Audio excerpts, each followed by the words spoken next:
එහෙනම් ආයිබෝවන් කියලා පිළිගන්නවා අදත් අපේ වීඩියෝ එකට. ඔයගොල්ලන්ගේ ජීවිතේ දශකකින් හරි වෙනස් කරන්න අදත් දැන් අපි අපේ කතාවට. ෆෙරාරි කාර් එකක RPM මීටරය 7500 වෙනකන් රතු පාටට කෑ ගහගෙන රේස් වෙද්දී ඒකෙන් කියන්නේ තව පුෂ් කරපන් කියන එක. එන්ජින් එකේ උපරිම ප්‍රෙෂර් එකට යනකොට ඒක නිහඬ වෙන්නේ නැහැ. ඒක තව ශබ්ද කරනවා. ජීවිතෙත් එහෙමයි. සමහර මිනිස්සු ප්‍රෙෂර් එකක් ආවම නවතිනවා. හැබැයි ශක්තිමත් මිනිස්සු ප්‍රෙෂර් එක ඇතුලේ තමන්ගේ උපරිමය හොයා ගන්නවා. ඊමෙන්තියක් හැදෙන්නේ ප්‍රෙෂර් එකක් ඇතුලේ. ඔයා දැන් ඉර වෙලා වගේ දැනෙනවා. හැමදේම බර වැඩිද? ජීවිතේ ඔයව තද කරලා. එහෙනම් සමහර විට ජීවිතේ ඔයව බ්‍රේක් කරනවා නෙමෙයි.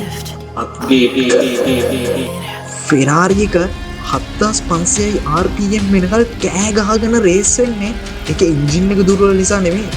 ඒකේ උපරිම ශක්තිය එළියට එන නිසා.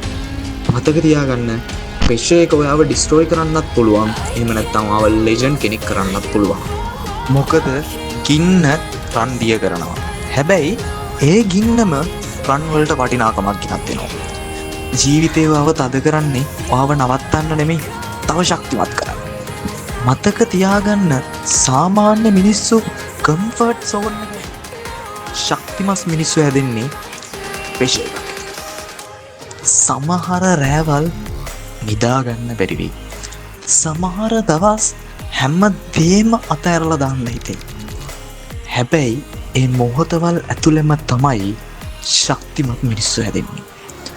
මතක තියාගන්න තුවාල නැති සෙබලෙක් යුද්ධයක් දිනලා නැහැ.